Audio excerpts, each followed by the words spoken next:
मागच्या लेक्चरमध्ये 80 प्रश्न कंप्लीट केलेले आपण. पुढचे प्रश्न घ्या आता.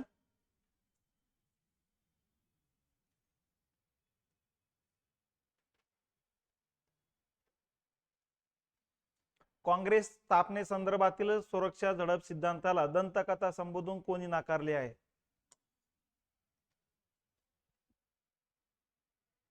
सांगता येईल? बिपिन चंद्र. ठीक आहे. बिपिन चंद्राचं मत होतं, जसं ॲलन घुमना या ठिकाणी असं बरेच जण म्हणतात ना की भारतीय लोकांचा राग या ठिकाणी एखाद्या संघटनेच्या रूपाने बाहेर काढणे, आणि त्यासाठी म्हणजे या ठिकाणी ज्या पद्धतीने आपलं प्रेशर कुकर मधलं जे काही गरम हवा आहे ती बाहेर काढण्याकरता सिटी वाजते, त्याच पद्धतीने ही सुरक्षा झडप म्हणून काँग्रेस काम करणार असेल अशा प्रकारचे आरोप जहालमतवादी नेत्याने केले होते. त्याचाच विरोध केला होता या ठिकाणी बिपिन चंद्राने, आणि सांगितलं होतं की अशा प्रकारचं उद्दिष्ट ॲलन घुमचं नव्हतं. कारण ॲलन घुमचं उद्दिष्ट तसं जर असतं तर इंग्लंडला गेल्यानंतर ॲलन घुमना काँग्रेसला पत्र पाठवून सांगितलं नसतं की आक्रमक व्हा म्हणून. कारण काँग्रेसला त्यांनी जी सांगितलं की आक्रमक व्हा, इंग्रजांचं काही ऐकू नका, त्यावरूनच लक्षात येतंय की ॲलन घुमला या ठिकाणी सुरक्षा झडप म्हणून काम करायचं नव्हतं. म्हणून बिपिन चंद्रांना या ठिकाणी सांगितलं की एक दंतकथाचे म्हणून. टिंबटिंब हे इंडियन नॅशनल काँग्रेसचे पहिले मुस्लिम अध्यक्ष होते. कोण होते मग?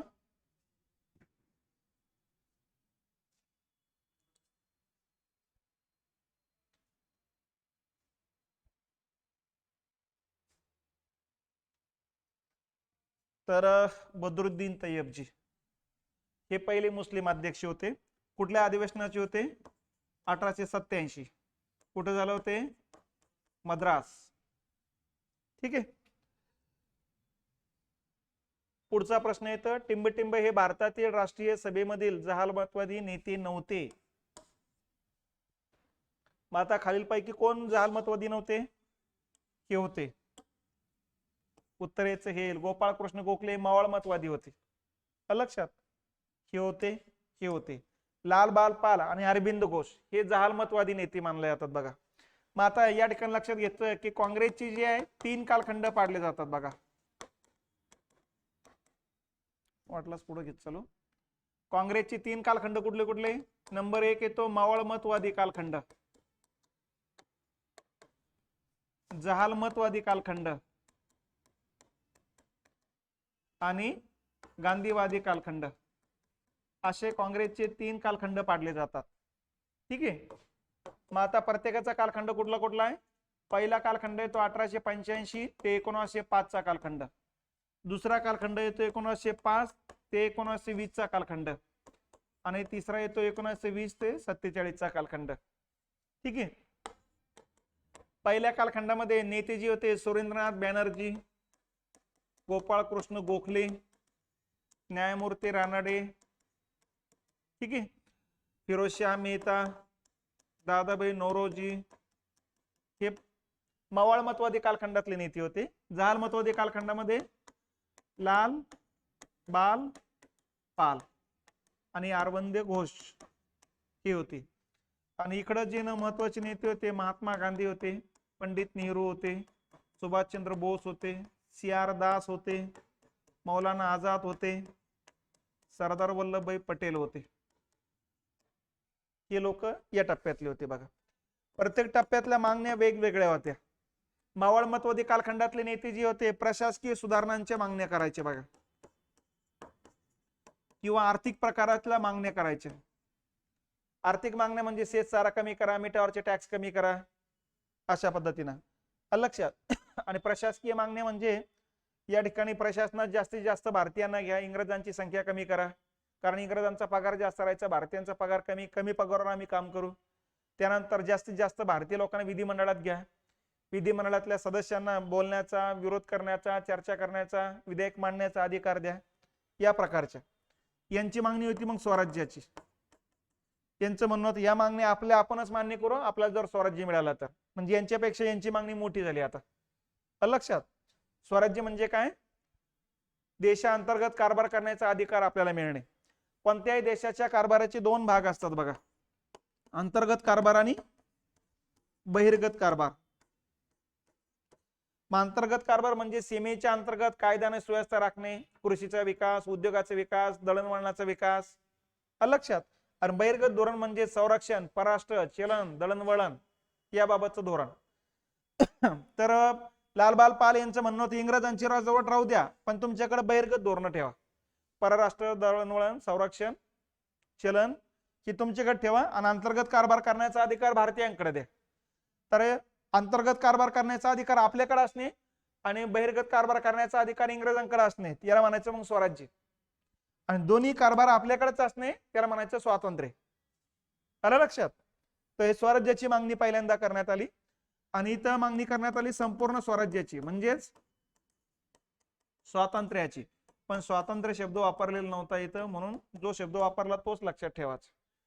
ते या कालखंडात गांधी कालखंडातली मागणी होती संपूर्ण स्वराज्याची. लाहोरच्या अधिवेशनामध्ये ठराव संमत झालेला आहे. इथं मागणी होती स्वराज्याची. कोलकाता अधिवेशनात ठराव संमत झालेला होता. आणि इथं मागणी होती आर्थिक आणि प्रशासकीय सुधारणांची. 85च्या धोरणामध्ये आपलं 85च्या अधिवेशनातला ठराव होता. आता या मागण्या मंजूर करण्यासाठीचे मार्गही लक्षात ठेवा. या कालखंडातले जी नेते होते ते अर्ज विनंतीच्या मार्गाचा अवलंब करायचे. लक्षात. या कालखंडातले नेते चतुसूत्री मार्गाचा अवलंब करायचे. बघा, चतुसूत्री म्हणजे स्वदेशी, स्वराज्य, राष्ट्रीय शिक्षण आणि बहिष्कार. आणि या कालखंडातले नेते हे सत्याग्रह मार्गाचा अवलंब करायचे. बघा, मग सत्याग्रहामध्ये मग या ठिकाणी सत्य, अहिंसा, उपोषण, असहकार, सविनय कायदेभंग आणि हिजरत असे 6 तत्वांना एकत्रित म्हणायचं सत्याग्रह. लक्षात. त्याला दुसऱ्या भाषेमध्ये म्हणायचं गांधीवाद. जास्तीत जास्त लोकांचा कमीत कमी सहभाग म्हणजे गांधीवाद. ठीक आहे. तर अशा पद्धतीने काँग्रेसचे असे 3 कालखंड पाडले जातात. मग इथं जहालमतवादी कोणते नेते नव्हते, तर मग या ठिकाणी गोपाळकृष्ण गोखले होते, हे जहालमतवादी नव्हते. तर कुठले होते मग हे मवाळ मतवादी होते. बाकीचे जहालमतवादी होते. मग इथे नेते विचारलेले आहेत. त्याचा मागण्या विचारला जाऊ शकतात, मार्ग विचारला जाऊ शकतात, कालखंड विचारला जाऊ शकतो. ठीक आहे. पुढचं आहे, लोकमान्य टिळकांनी 4 तत्व अंगीकारले होते. त्यात खालीलपैकी कोणती बाब समाविष्ट नव्हती? चतुसूत्री. चतुसूत्रीमध्ये कशा समावेश होत नाही? चतुसूत्रीमध्ये कशा समावेश होत नाही? मग सहकार, स्वदेशी, स्वराज्य, राष्ट्रीय शिक्षण आणि काय पाहिजे होते इथं? बहिष्कार. हे 4 तत्व आहे. चतुसूत्री म्हणजे हे 4 तत्व. यापैकी कोणतं नव्हतं? सहकार नव्हतं. काय पाहिजे होतं? बहिष्कार पाहिजे होते. ठीक आहे. 16 ऑक्टोबर 1905 हा दिवस काय म्हणून पाळला जातो? काय म्हणून पाळला जातो? मग राष्ट्रीय शोक दिन म्हणून पाळला गेलेला आहे. ठीक आहे. 35 पासूनचे प्रश्न ही टाकलेले, अपलोड केलेले आहे, तिथे बघून घ्या राजे. 16 ऑक्टोबर 1905 ला काय दिवस पाळला? तर शोक दिन. हा बंगालच्या फाळणीचा दिवस होता. ताशी इतिहासमध्ये 6 दिवस लक्षात ठेवायचे. बघा, 6 दिवसापैकी एखाद्या दिवसावरती प्रश्न असतोच. त्यातला पहिला दिवस आहे 16 ऑक्टोबर 1905. हा कुठला दिवस आहे? शोक दिन. ठीक आहे. त्याच्यानंतर 6 एप्रिल 1919 कुठला दिवस आहे? काळा दिन. रोलॅक्ट ऍक्ट नावाचा कायदा लागू झाला होता. त्या कायद्याच्या विरोधात हा दिवस मग महात्मा गांधीजींनी काळा दिन म्हणून साजरा केला होता, 6 एप्रिल 1919. त्याच्यानंतर 26 जानेवारी 1930 कुठला दिवस होता? प्रथम स्वातंत्र्य दिन होता. कारण 26 जानेवारी 1930 ला पहिल्यांदा झेंडावंदन करण्यात आला होता. प्रत्येकात्मक स्वरूपामध्ये स्वातंत्र्य दिन साजरा करण्यात आला होता. ठीक आहे. त्याच्यानंतर 22 डिसेंबर 1939 कुठला दिवस होता? मुक्ती दिन. लक्षात. या दिवशी काँग्रेसच्या प्रांतातल्या मंत्रिमंडळाने राजीनामे दिले होते. हाच दिवस मुस्लिम लीगनं मुक्ती दिन म्हणून साजरा केला होता. आता मुस्लिम समाज हिंदूंच्या हुकुमशाहीतून मुक्त झाला या अर्थी. त्याच्यानंतर 9 ऑगस्ट 1942 कुठला दिवस होता? ऑगस्ट क्रांती दिन. या दिवशी भारत छोडो आंदोलन सुरुवात होते बघा, आणि मोठ्या प्रमाणात या ठिकाणी लोक रस्त्यावर उतरले गेलेले, म्हणून हा ऑगस्ट क्रांती दिवस म्हणून साजरा केला जातो. त्याच्यानंतर 16 ऑगस्ट 1946 कुठला दिन असतो? प्रत्यक्ष कृती दिवस, डायरेक्ट ऍक्शन डे. मुस्लिम लीगनं साजरा केला होता पाकिस्तानच्या निर्मितीसाठी. तर ह्या असे 1 2 3 4 5 6 असे 6 दिवस लक्षात ठेवायचे. ठीक आहे. आता यातला हा दिवस विचारलेला आहे इथं. 16 ऑक्टोबर 1905 बंगालची फाळणी झाली होती. पूर्व बंगाल आणि पश्चिम बंगाल असे 2 भाग पाडले होते लॉर्ड कर्झननं. हाच दिवस मग या ठिकाणी राष्ट्रीय शोक दिन म्हणून काँग्रेसने साजरा केलेला होता बघा. मग स्वातंत्र्य दिन कधी साजरा झालेला आहे? 26 जानेवारी 1930. प्रजासत्ताक दिन 26 जानेवारी 1950. हे 30 आहे. कामगार दिवस 1 मे. लक्षात 1919.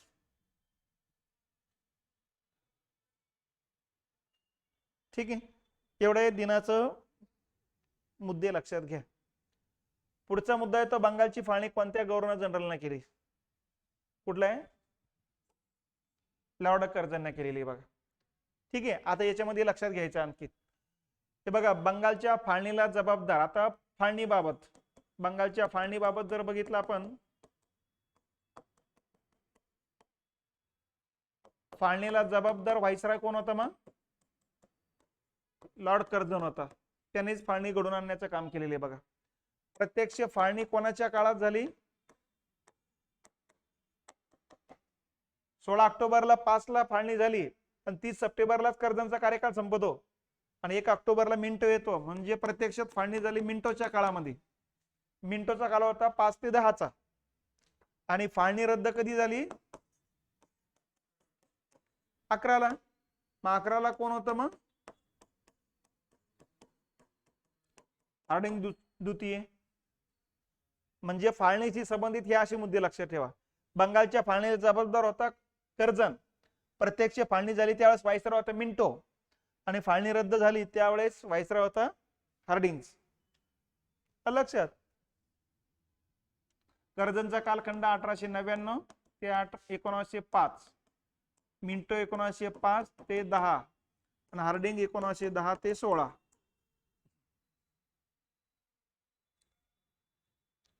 चला पुढचा प्रश्न. 1911 मध्ये बंगालची फाळणी रद्द झाल्याची घोषणा कोणी केली? कोणी केली? मग लॉर्ड पंचम जॉर्ज. लक्षात. हा ब्रिटिश युवराज होता. एकोणीसशे 11 भारताच्या दौऱ्यावर आलेले होते. त्यावेळेस त्यांचं आगमन मुंबईला झालं होतं, म्हणून त्यांच्या स्वागतासाठी गेटवे ऑफ इंडियाची निर्मिती करण्यात आली.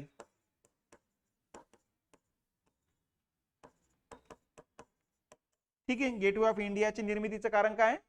पंचम जॉर्जच्या स्वागतासाठी. कधीची निर्मिती? 1911. आणि इंडिया गेट कुठं आलं? मग दिल्लीला. निर्मिती कधीची आहे? 1945 ची. काय कारण आहे? कशासाठी? दुसऱ्या महायुद्धात जे भारतीय लोक हुतात्मे झाले होते त्याचं ते स्मारक म्हणू आपण. तिथे जेवढे जेवढे हुतात्मे झाले त्यांची यादी लिहिलेली. तर अशा पद्धतीनं त्याची स्थापना 1945 ची आहे. इंडिया गेट दिल्लीला आहे, गेटवे ऑफ इंडिया मुंबईमध्ये आहे. ठीक आहे. आणि पंचम जॉर्ज भारतात आला, मग बंगालमध्ये गेला. बंगालमधल्या लोकांचं आंदोलन जे होतं ते बघितल्यानंतर मग दिल्लीला जाऊन 12 डिसेंबर 1911 ला घोषणा केली. काय घोषणा केली? बंगालची फाळणी रद्द होते म्हणून. आणि दुसरी घोषणा केली राजधानी कोलकात्यावरून दिल्लीला घेण्यात येते म्हणून. अशा या 2 घोषणा पंचम जॉर्जने केलेल्या आहेत बघा. ठीक आहे. आणि हाच कालखंड कोणाचा येतो? लॉर्ड हार्डिंगचा.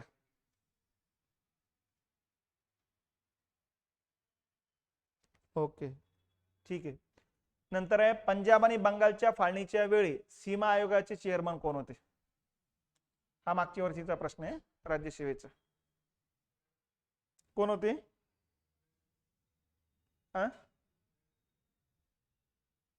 रॅडक्लिफ ना. 1947 ला भारताची फाळणी झाली. सीमा ठरवण्याकरता रॅडक्लिफ आयोग होता ना. आता हे भारताची ना म्हणतात, त्यांनी काय केलं? पंजाबची आणि बंगालची फाळणी केली म्हणून असं केलं. कारण मेजॉरिटी पंजाब होता पश्चिमेकडचा, त्याची फाळणी केली होती. आणि बंगालच्या पूर्व बंगाल तिची फाळणी केली होती. रॅडक्लिफ होती, बरोबर आहे. हा, बाकीचे कुठलेच कमिटीची समिती नाही त्याचं. डिसेंबर 1930च्या अलाहाबाद येथील मुस्लिम लीगच्या अधिवेशनात कोणाच्या अध्यक्षीय भाषणाने पाकिस्तानचा पाया घातला गेला असे मानले जाते?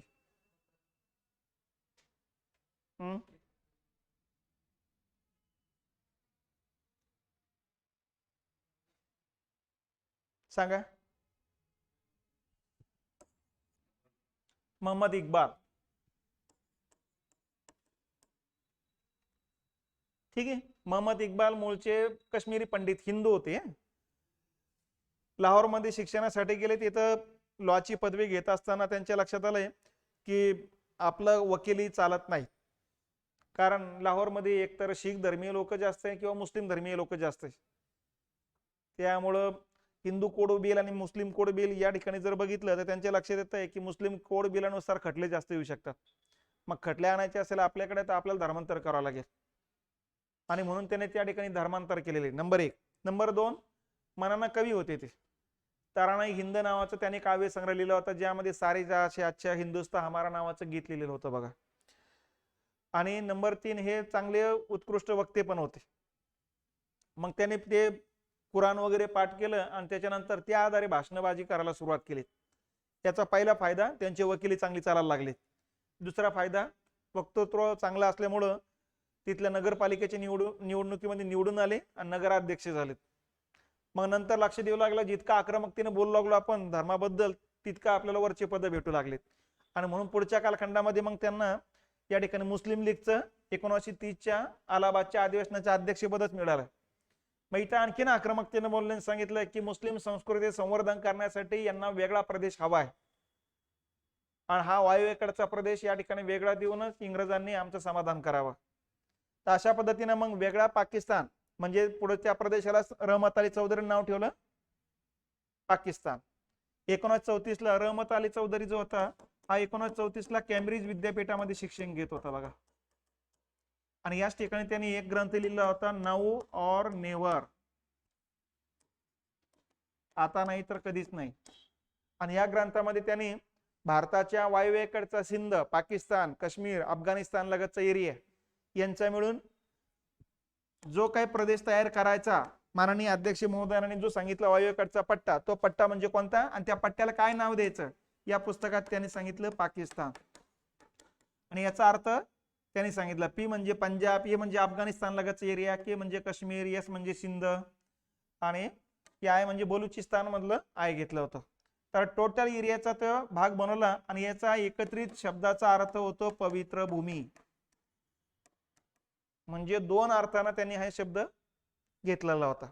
तर अशा पद्धतीनं पाकिस्तान शब्दाची निर्मिती कोणी केली असेल? रहमत अली चौधरीने केलेली.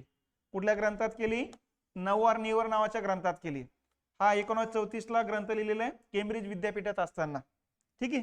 त्याच्या अगोदर 1930ला मोहम्मद इक्बाल यांनी वायव्येकडचा प्रदेशाचा वेगळा देश मुस्लिमांच्या संस्कृतीसाठी निर्माण करावा अशा प्रकारची मागणी केली होती. म्हणून पाकिस्तान कल्पनेची जनक कोणाला म्हणतात? मोहम्मद इक्बाल. पण पाकिस्तान शब्दाची निर्मिती केली रहमत अली चौधरीनं. तर अशा पद्धतीने हे लक्षात ठेवा. आणि यांचं सारे जे असे आजचे हे गीत कोणत्या ग्रंथात होतं? तराना-ए हिंद ह्या काव्य संग्रह होता त्यांचा. झालंय का? हा, म्हणून मग पाकिस्ताननं काही दहशतवादी हल्ला केला तर आपण म्हणतो नापाक इरादे. नापाक म्हणजे पवित्र नसलेले इरादे असं आपण म्हणत असतो त्यांना. मुस्लिम लीगने मुक्ती दिन केव्हा साजरा केला? मग केव्हा साजरा केला? 22 डिसेंबर 1939ला. कोणत्या घटनामुळे? काँग्रेसने राजीनामे दिले होते प्रांतातल्या सरकारमधून, तर काँग्रेसच्या राजीनाम्याचा हा दिवस होता बघा. आता इथं बघा, हे काही तर 1939 एकच घटना आहे. ठीक आहे. द्वितीय जागतिक महायुद्धात भारताला ढकलले, त्याचा निषेध म्हणून प्रांतातील काँग्रेसच्या मंत्र्यांनी राजीनामे दिले, तेव्हा हा दिवस मुक्ती दिन म्हणून साजरा करण्यात आला.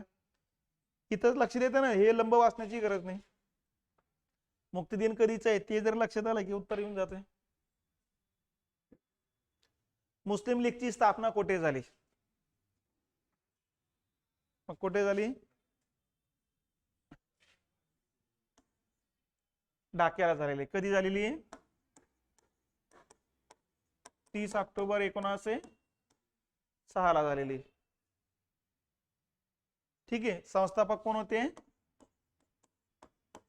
नवाब सलीमुल्ला, आगा खान आणि मोहसिन उल मुल्क.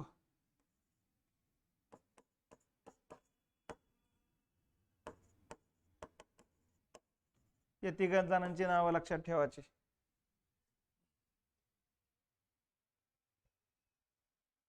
ठीक आहे. आणि यांनीच मग आपलं बंगालची जी फाळणी केली त्याचं समर्थन करायला सुरुवात केलं होतं बघा. आणि यांनीच मागणी केली होती की मुस्लिमांची संख्या न बघता त्यांचं राजकीय महत्व बघून आम्हाला स्वतंत्र मतदारसंघ द्यावेत. म्हणून 1909च्या मॉर्लेमिंटो कायद्यामध्ये मुस्लिमांसाठी स्वतंत्र मतदारसंघाची तरतूद केलेली होती. चला, 1930च्या मुस्लिम लीगच्या कुठल्या अधिवेशनात कवी मोहम्मद इक्बालने मुस्लिम राष्ट्राची कल्पना मांडली? प्रश्न उलटे पालटे होऊ लागले तिथे, काही नवीन काही करायची गरज नाही. लक्षात. अगोदरचा प्रश्न बघा काय होता तो. 19 डिसेंबरच्या अलाहाबाद येथील मुस्लिम लीगच्या अधिवेशनात कोणाच्या अध्यक्षतेखाली भाषणाने पाकिस्तानचा पाया घातला गेला? मोहम्मद इक्बाल. आता हाच प्रश्न पुढे उलटा केला. 1930च्या मुस्लिम लीगच्या कुठल्या अधिवेशनात कवी मोहम्मद इक्बालने मुस्लिम राष्ट्राची कल्पना मांडली? ठीक आहे. हे बघा, मुस्लिम लीग बाबत 2-3 गोष्टी. एक तर स्थापना लक्षात ठेवा. नंबर 2 लखनौचा करार लक्षात ठेवा. नंबर 3 या ठिकाणी 30चं अधिवेशन लक्षात ठेवा. नंबर 4 34चं रहमत अली चौधरी. नंबर 5 मुक्ती दिन 1939चा. नंबर 6 मुस्लिम लीगचा प्रत्यक्ष कृती दिवस. आणि नंबर 7 फाळणी. या 6-7 घटना आल्या की याच्याबद्दल याच्या बाहेर एकही प्रश्न जाणार नाही. पुढचा, महाराष्ट्रात होमरूल लीगची चळवळ कोणी सुरू केली? कोणी केली मग? आता महाराष्ट्रात म्हटल्यावर लोकमान्य टिळक. हे बघा इथं लक्षात घ्यायचं, होमरूल लीग म्हणजे स्वराज्य.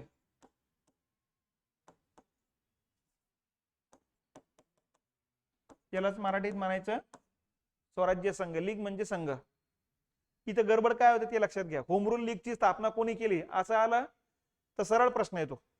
पण एक वेळेस प्रश्न काय होता, होमरूल लीग इंग्लिश मध्ये नाव होतं पण मराठीत ट्रान्सलेट करताना स्वराज्य संघ नाव आलंय.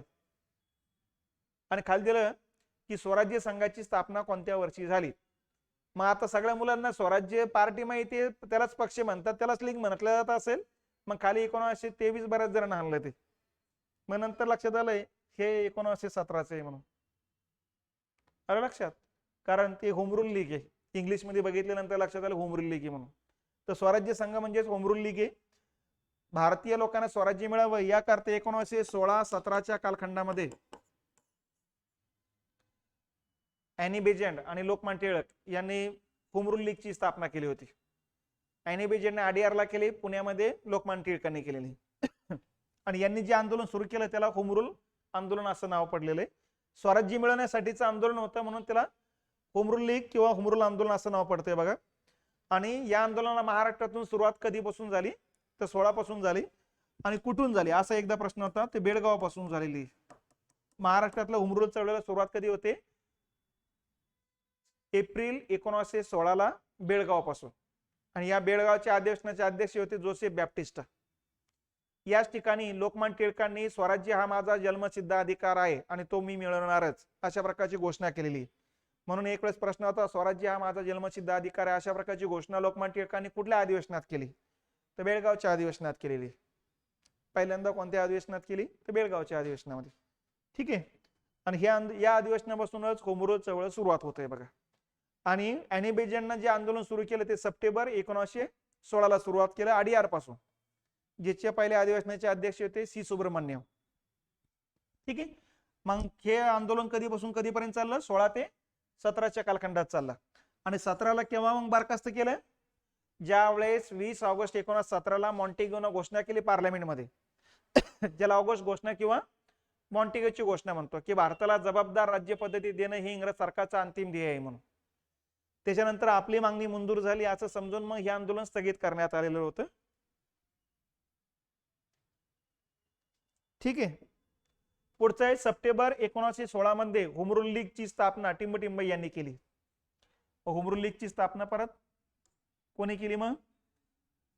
आता इथं महाराष्ट्रात केले असं काही उच्चार नाही आणि पर्यायामध्ये लोकमान्य टिळक नाही, म्हणजे याचा अर्थ काय? अॅनी बेजंट आहे. ठीक आहे. अॅनी बेजंट बद्दल काल बोललेले, आयर्लंडचे होते, ते आयरिश होते. थिऑसॉफिकल सोसायटी या सामाजिक संघटनेमध्ये सहभागी झाले.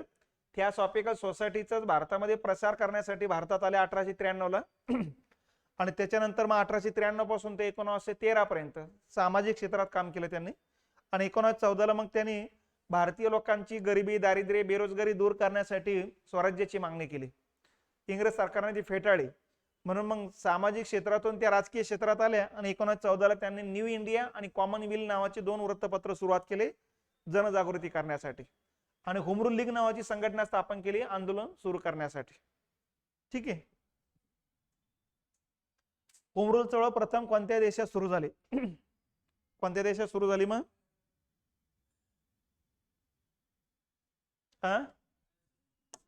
पहिल्यांदा आयर्लंड मध्ये सुरुवात झालेली. कोणी सुरुवात केली होती? याचं नेतृत्व कोणी केलं होतं मग? रेडमंड. ठीक आहे. मग इंग्रजांनी होमरूल कोणाकोणाला दिलं? मग इंग्रजांची राजवट असलेल्या देशांपैकी पहिलं होमरूल कोणाला भेटलं? आयर्लंड. दुसरं होमरूल भेटलं कॅनडा. तिसरं होमरूल भेटलं ऑस्ट्रेलिया. आणि मग लोकमान्य टिळक म्हणत होते यांना जर भेटत असेल तर मग इंग्रजांची राजवट भारतावर पण आहे, मग आपल्याला काय मिळू नये आणि म्हणून मग आपण होमरूल मिळू शकतो म्हणून होमरूल आंदोलन सुरू केलं होतं. पुढचं आहे महाराष्ट्रातील होमरूल चळवळीचे प्रणेते कोण होते? रिपीट झाला वाटतं आपला प्रश्न. कोण होते मग? महाराष्ट्रातले लोकमान्य टिळक. मग महाराष्ट्राला होमरूल चळवळ कधीपासून सुरुवात झाली? एप्रिल 1916. कुठून सुरुवात झाली? बेळगाव. इथं पहिल्या अधिवेशनाचे अध्यक्ष जोसेफ बॅप्टिस्टा होते. लोकमान्य टिळकांनी होमरूल चळवळचं नेतृत्व कोणत्या राज्याचं केलं होतं? एक महाराष्ट्र, एक कर्नाटक, लक्षात, गुजरात आणि मध्य प्रदेश. मध्य प्रदेश म्हणजे मध्य प्रांत होता अगोदर. आले लक्षात? ओके. होमरूल आंदोलन 16 ते 18, 16 ते 17 ची तसं ते भारतीय स्वातंत्र्य आंदोलनाच्या टिंबटिंब कालखंडात सुरू झाले. आता कोणत्या कालखंडात सुरू झालेले? 16 ते 17चा कालखंड कुठला येईल? जालमतवादी कालखंड येईल ना, कारण जालमतवादी कालखंड कुठला आहे? 5 ते 20 आहे. आणि या कालखंडात मग 2 आंदोलन झालेले. कुठली कुठली? एक तर बंगालच्या फाळणीनंतर झालेलं वंगभंग आंदोलन आणि दुसरं होमरूल आंदोलन. तर या कालखंडातील 2 आंदोलन लक्षात ठेवायचे, वंगभंग आणि होमरूल. ठीक आहे. गांधीमतवादी कालखंडामध्ये असहकार, सविनय कायदेभंग, भारत छोडो, वैयक्तिक सत्याग्रह हे या कालखंडातले. नेमस्तवादी म्हणजेच मवाळमतवादी आहे, तटस्थ राहायचे ते नेमस्तवादी म्हणायचे. पुढचा प्रश्न आहे खालीलपैकी कोणती विधाने बरोबर आहेत? कुठली विधाने बरोबर आहेत मग? चंपारण्य, निळीचा सत्याग्रह कधीचा आहे? 17चा आहे. बरोबर आहे. आता हे काय बरोबर विचारले इथं असे कोणा करायचे बघा. बरोबर आहे. खेडा सत्याग्रह चळवळ 18ची आहे. बरोबर आहे. जालियनवाला बाग हत्याकांड 1919. बरोबर आहे. स्वराज्य पक्षाची स्थापना 1 जानेवारी 1923. बरोबर आहे. कुठलं आहे? सगळंच बरोबर आहे. ठीक आहे. आता हे चंपारण्य सत्याग्रह कुठे झाला? बिहारमध्ये. कोणी केले नेतृत्व याचं? गांधीजींनी केलं होतं. कुठल्या पिकाबाबत होता? नीळ पिकाबाबत होता, कॉन्ट्रॅक्ट फार्मिंग बाबत होता. खेडा सत्याग्रहात नेतृत्व कोणी केलं होतं?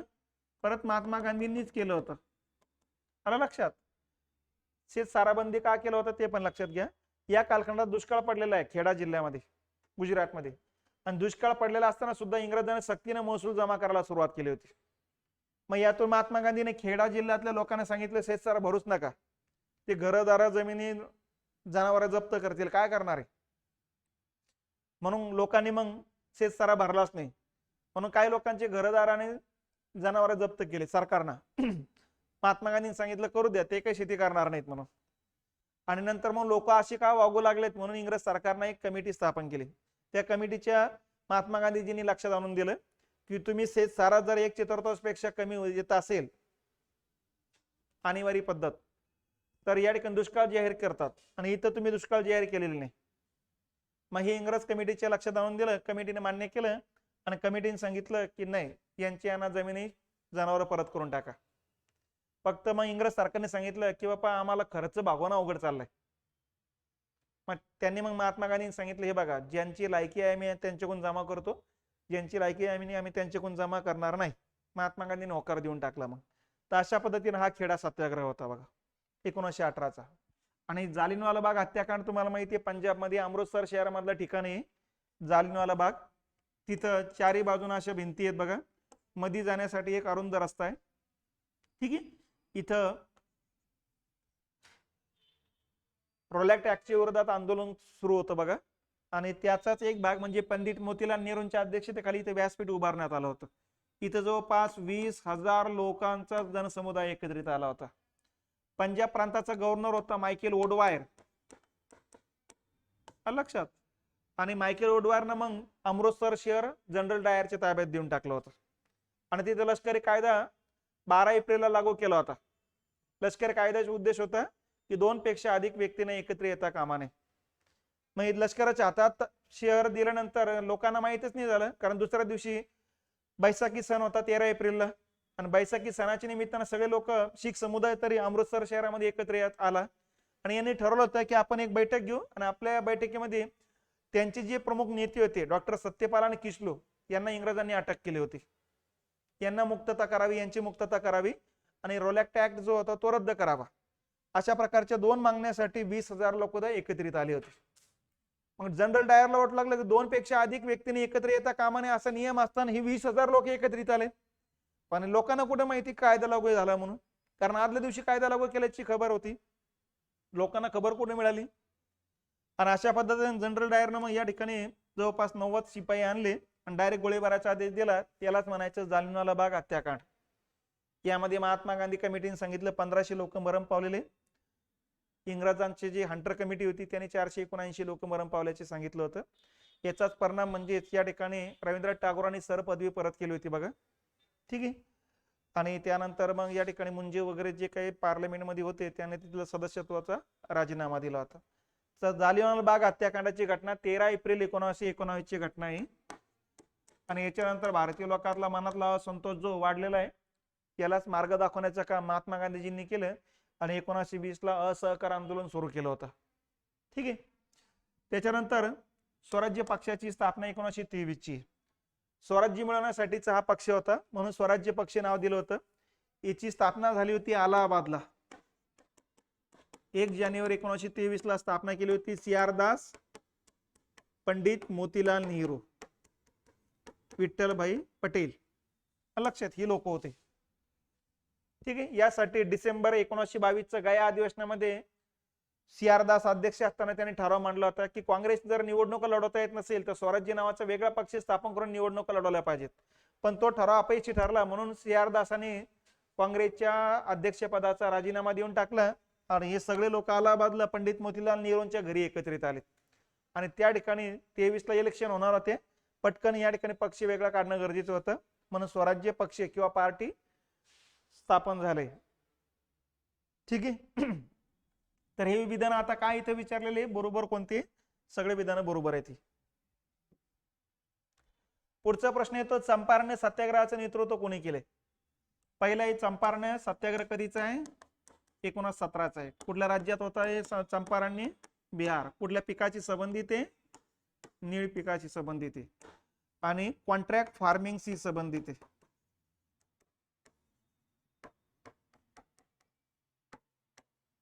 इंग्रजांनी कॉन्ट्रॅक्ट फार्मिंग कधी आणली होती, तर 1835 ला आणली होती. लक्षात.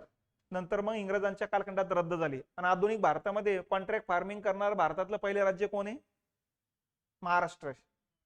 लक्षात. आणि कॉन्ट्रॅक्ट फार्मिंग कधी आणली आपण? 2004 ला. कंपन्यांना शेतकऱ्यांसोबत कॉन्ट्रॅक्ट करता येईल आणि डायरेक्ट शेतकऱ्यांकडून माल कंपन्यांना घेता येईल. अशा प्रकारचं 2004 पासून आपल्याकडे कायदा आलेला आहे. तर हा कॉन्ट्रॅक्ट फार्मिंग कायदा इंग्रजांचा होता अगोदरच. मधल्या कालखंडात रद्द झाला. आधुनिक कालखंडात आपण आणखी सुरू केलेलं आहे. ठीक आहे. मग आता या ठिकाणी नेतृत्व कोणी केलं? महात्मा गांधींनी केले. चंपारण्यातल्या समस्या महात्मा गांधीजींकडे कोण घेऊन आलं होतं?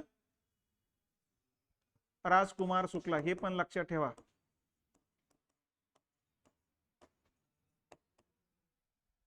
आणि या सत्याग्रह मग राजेंद्र प्रसाद, महात्मा गांधी, राजकुमार शुक्ला हे सगळे लोक सहभागी झाले होते. हे महात्मा गांधीजींचं भारतातलं पहिला सत्याग्रह होता. महात्मा गांधींच्या नेतृत्वाखाली शेतकऱ्यांनी 1918 मध्ये साराबंदी चळवळ कोणत्या जिल्ह्यात सुरुवात केली? पहिला प्रश्न आता उलटा केला. म्हणून मेजॉरिटी प्रश्न जी आहे ना अगोदरची व्यवस्थित बघत चला. तर 18 ला कुठला होता मग? लक्षात. खेडा सत्याग्रह. अगोदरचा हा खेडा शब्द प्रश्नात होता. लक्षात. आणि साराबंदी या ठिकाणी खाली होता. हे काही सांगण्याची गरज नाही. आता शेतसारा भरू नये, कारण दुष्काळ पडलेला असताना सुद्धा सक्तीनं शेतसारा इंग्रजांनी वसूल केला होता. त्याबाबतचा सत्याग्रह होता. गोरखपूर काय आठवतंय? चौरी चौरा दुर्घटना घडलेली आहे या जिल्ह्यामध्ये.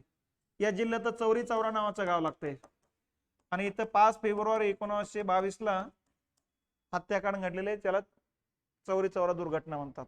सोलापूर 1930 च्या कालखंडामध्ये सविनय कायदेभंग चळवळीमध्ये इथला गिरणी कामगार वर्ग जो आहे, तो गिरणी कामगार वर्ग महात्मा गांधींना अटक झाली म्हणून संपाला उतारला गेला होता. पुणे. मग आता 42च्या आंदोलनामधलं महत्वाचं ठिकाण होतं. जोड्या लावा. एका बाजूला सत्याग्रह, दुसऱ्या बाजूला वर्षे. मग परत खेडा सत्याग्रह आला. कधीचा आहे? 18चा आहे. साबरमती आश्रमाची स्थापना कधीची आहे? 16ची आहे. महात्मा गांधी दक्षिण आफ्रिकेतून आले. मुंबईत त्यांचं आगमन झालं 9 जानेवारी 1915 ला. म्हणून हा दिवस आपण प्रवासी भारतीय दिवस म्हणून साजरा करतो.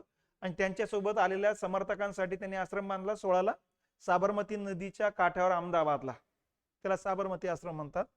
मग पहिला सत्याग्रह केला त्यांनी चंपारणे. कधीचा? 17चा.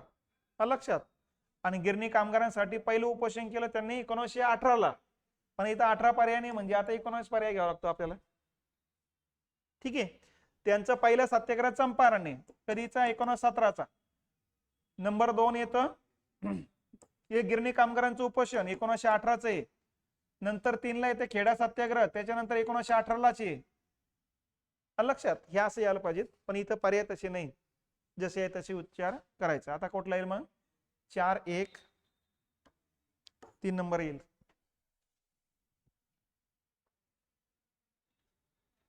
झालंय. 2 नंबर येईल. बरोबर आहे. हे 18चं आहे. 2 नंबर येईल. बरोबर आहे का? महात्मा गांधींचा जन्मदिवस काय म्हणून साजरा केला जातो? महात्मा गांधींचा जन्मदिवस जागतिक अहिंसा दिवस असतो. कधीपासून साजरा केला जातो? 2007 पासून. लक्षात. आणि मृत्यूचा दिवस?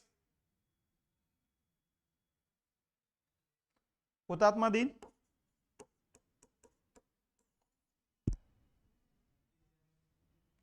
जानेवारी 1948. अहमदाबाद मिल कामगारांचा संप ती संबंधित कोण होते? कोण होते मग? महात्मा गांधी. कधीची घटना आहे? 18. काय होतं संप? गिरणी कामगारांचा संप कशाबाबत होता? भत्ता. कुठला भत्ता होता? हे बघा, हे काय आहे लक्षात घ्या, अहमदाबादमध्ये गिरणी कामगार मोठ्या प्रमाणात होते, कारण गिरण्या भरपूर होत्या सुती कापडाच्या. आणि अगोदर प्लेगची साथ यायची बघा, आणि गुजरात पासूनच प्लेगला सुरुवात व्हायची. त्या प्लेगच्या साथीच्या मध्ये गावाच्या गावातले लोक मरण पावायचे, पूर्ण गाव संपुष्टात येऊन जायचं.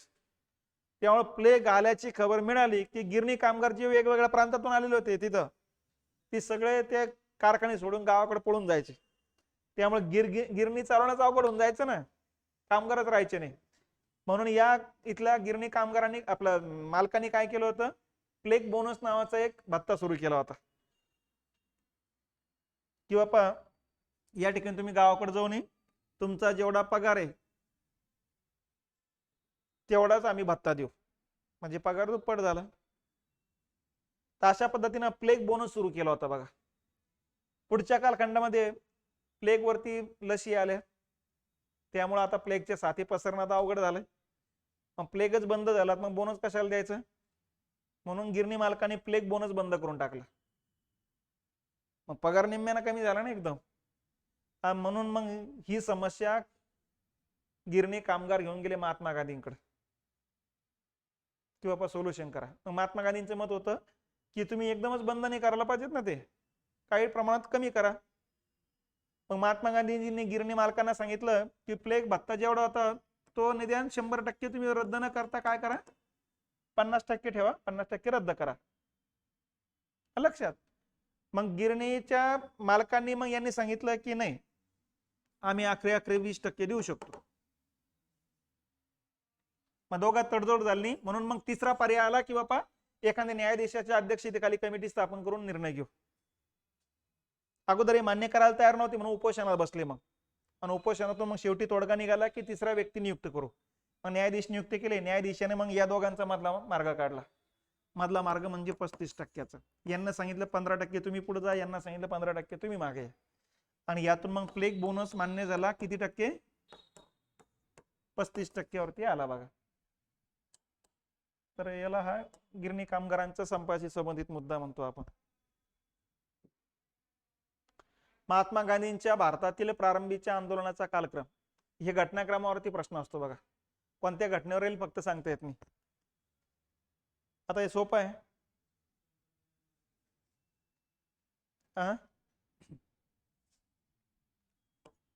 चंपारण्य, नंतर अहमदाबाद गिरणी कामगारांचा संप, आणि नंतर खेडा सत्याग्रह.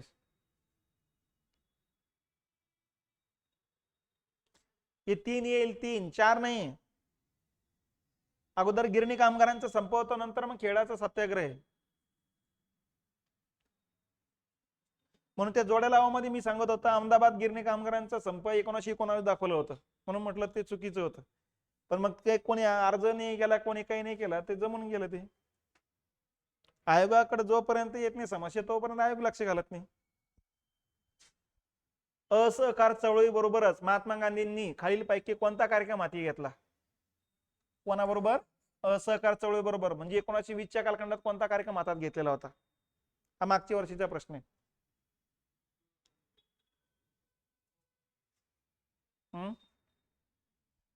स्वदेशी वस्तूचा प्रचार करण्याचा कार्यक्रम, हिंदू मुस्लिम ऐक्याचा कार्यक्रम, अस्पृश्यता निवारणाचा कार्यक्रम, आणि दारूबंदीचा कार्यक्रम. सगळंच ओरिजिनल काय ते लक्षात घ्या. हे बघा, महात्मा गांधी कोणते आंदोलन करण्याच्या अगोदर मार्ग देतात.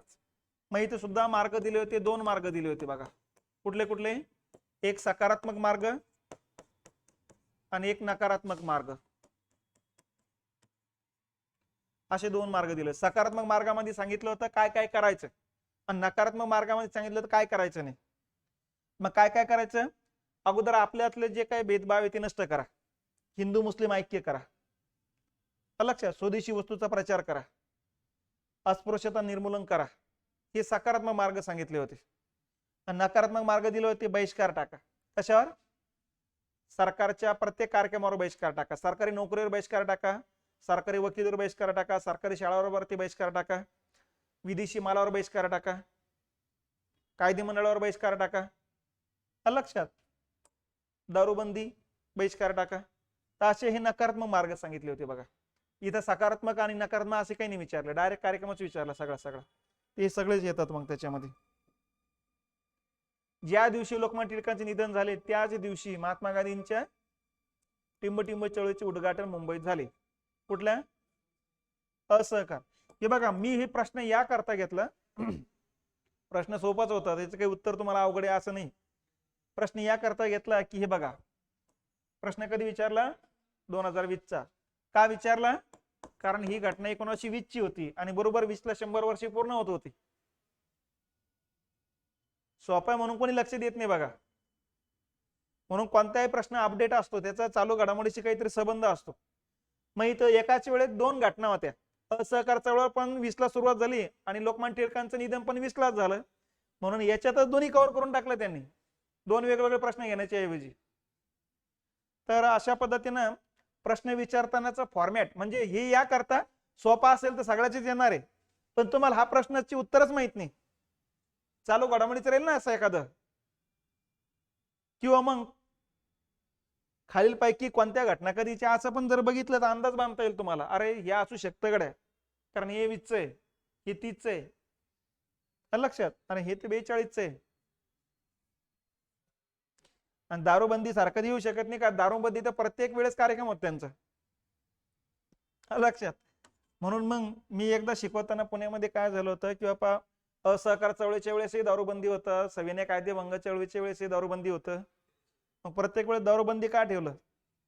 मग आता ते भगीरथच्या मुलांनी, आता भरपूर मुलं होते, एका जण उभं राहून सांगितलं की सर प्रत्येक वेळेस कार्यक्रम या करता ठेवला की कस्तुरबा गांधींनी त्यांची दारू बंद केली होती. मग मी म्हटलं आता हे प्रत्येक बायकाला वाटतं नवऱ्याने दारू घेऊन ये म्हणून, मग कस्तुरबा गांधींनी जगाचे वेगळे काय विचार म्हणला असा, मग जेणेकरून इकडे हे केलं. मग त्यांनी सांगितलं की सर तसं नाही, साला आपल्याला नाही ना मग कोणालाच नको, म्हणून मग त्यांनी म्हटलं असेल म्हणून. तर कोणी काय विचार मांडेल. चला, चौरी चौरा घटनेनंतर टिंबटिंब चळवळ संपुष्टात आली. कुठली?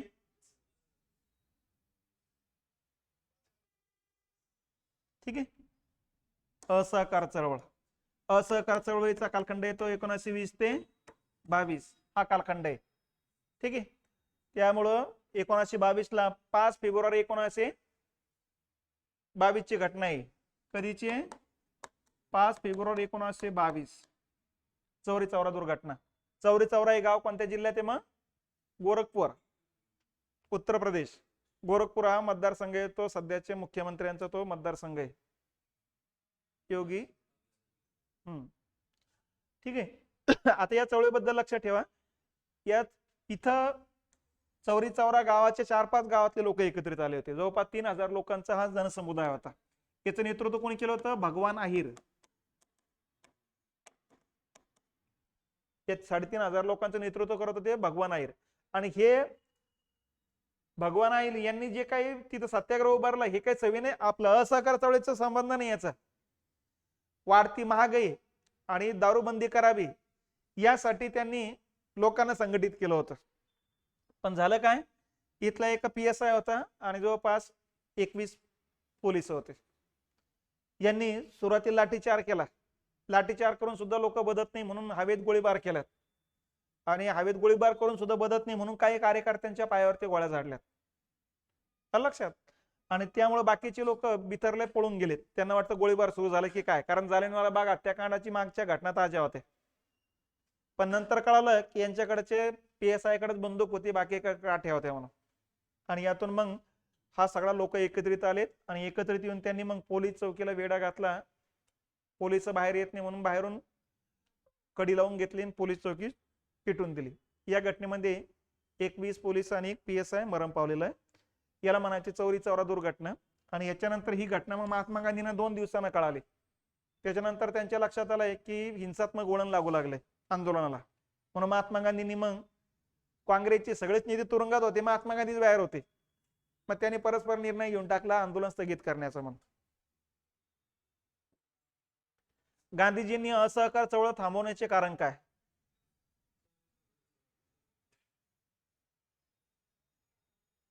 कुठला आहे? प्रश्न उलटा झाला.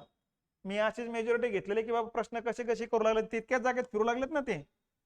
चौरी चौरा दुर्घटना लक्षात. कधीची घटना आहे परत? मग 5 फेब्रुवारी 1922 कुठल्या जिल्ह्यात? चौरी चौरा गाव, उत्तर प्रदेशमध्ये, गोरखपूर जिल्ह्यामध्ये. किती लोक मरण पावले या घटनेत? 22. एक PSI आणि बाकीचे पोलीस. कोणत्या देशातील प्रतिक्रियेमुळे भारतात खिलाफत चळवळ सुरू झाली? कुठला? तुर्कस्तान. तुर्कस्तानचा जो राजा होता त्यालाच नाव होतं खलिफा, आणि खलिफा हा पूर्ण मुस्लिम धर्मियांचा धर्मगुरू. पहिल्या महायुद्धामध्ये इंग्लंड विजय झाला आणि तुर्कस्तान पहिल्या महायुद्धामध्ये जर्मनीच्या बाजूने उतरला गेलं होतं.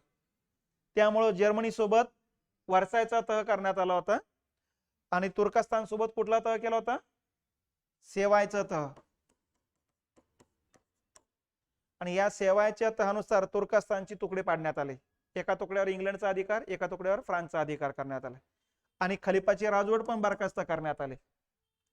मग संपूर्ण मुस्लिम धर्मियांचं धर्मगुरूची राजवट बरखास्त करणाऱ्या इंग्रजांच्या विरोधामध्ये, भारतात इंग्रजांचीच राजवट आहे म्हणून त्यांच्या विरोधामध्ये 1919 अली बंधू, शौकत अली आणि मोहम्मद अली या दोघांनी, हे UAE मधले धर्मगुरू होते, भारतात स्थायिक झाले होते पुढच्या कालखंडात.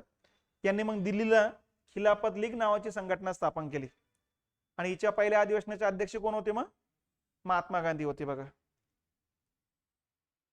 ठीक आहे. तर खलिफाची राजवट पुनर्स्थापित करण्याकरता भारतातल्या मुस्लिमांनी अली बंधूच्या नेतृत्वाखाली खिलाफत चळवळ सुरू केलेली होती.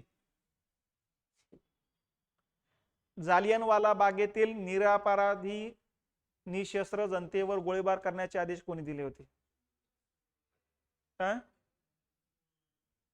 वोडवायरना दिले होते. वोडवायर हा पंजाबचा गव्हर्नर होता,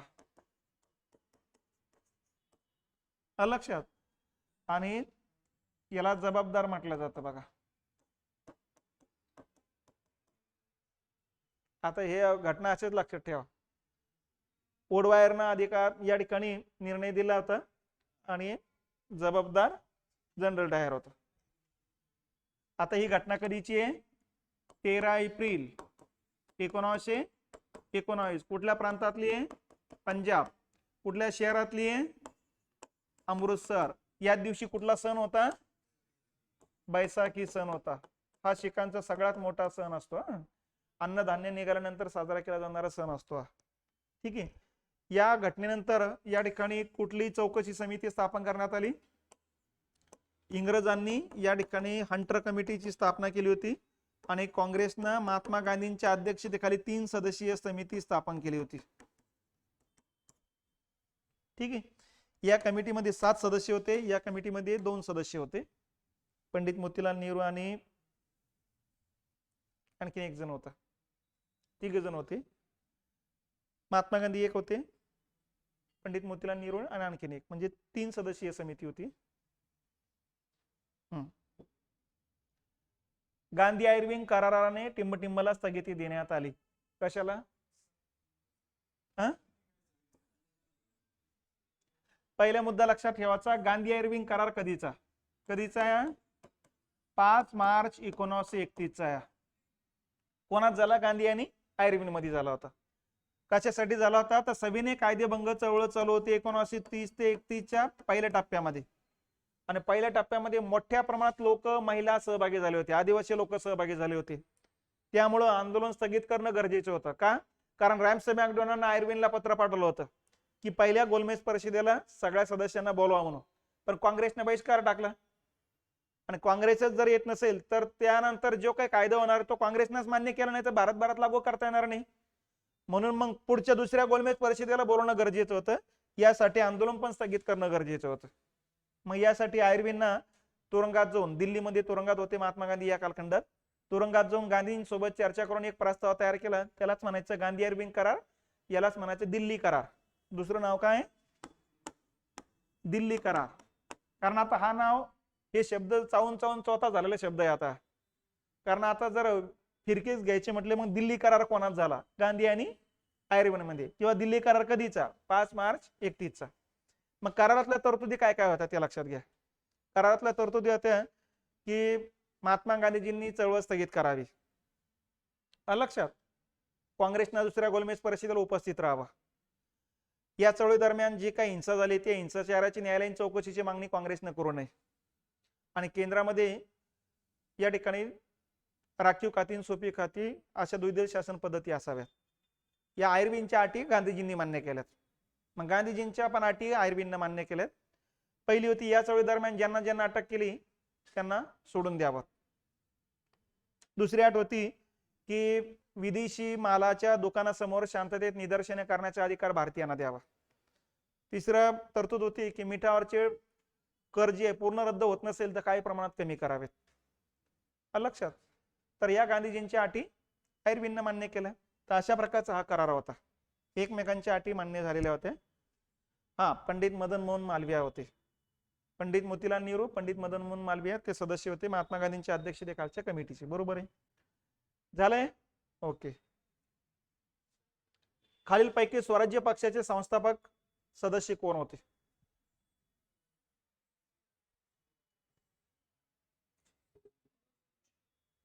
स्वराज्य पक्षाचे संस्थापक सदस्य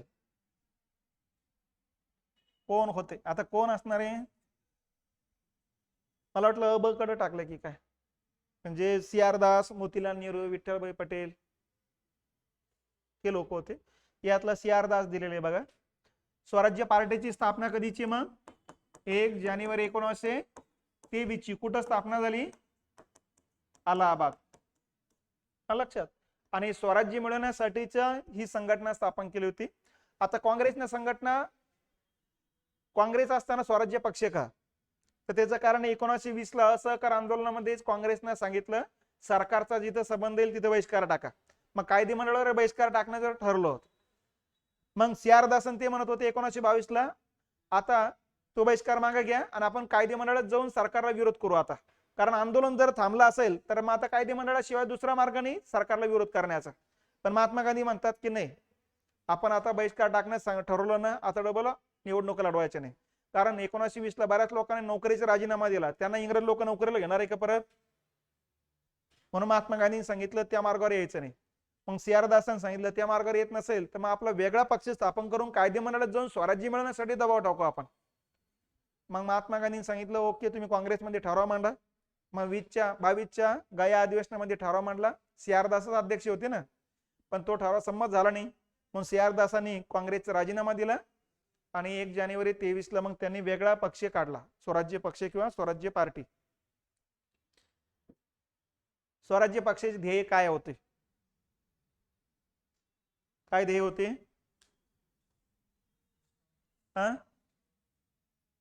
आता सांगितलं ना, स्वराज्य मिळवणे. आता स्वराज्य म्हणजे साम्राज्य अंतर्गतच येणार ना. अंतर्गत आणि बहिर्गत धोरण सांगितले ना आपण. अंतर्गत धोरण म्हणजे स्वराज्य.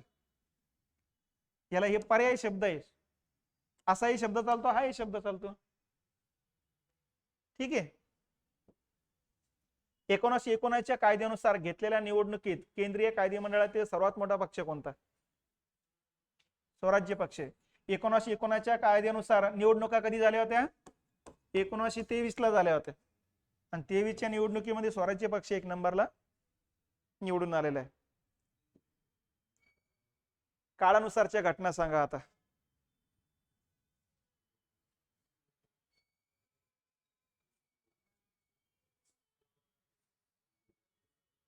सांगा.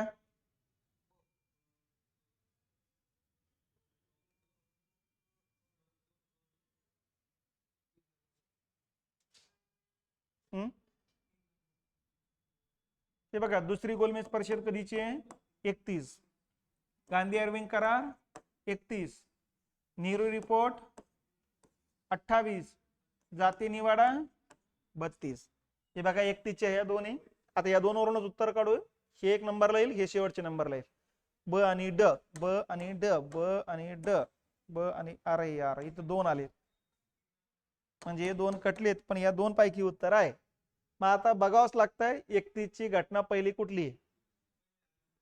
आता इथं महिना तुम्हाला माहित असेल तर सगळ्यात चांगली, आज सप्टेंबर महिन्यातलं हे मार्च महिन्यातलं आहे. किंवा मग घटना आठवा पहिली कुठली असेल ते. मग क येईल पहिलं, ब नंतर क, नंतर अ, नंतर ड. उत्तर काय येईल मग? 3 नंबर येईल.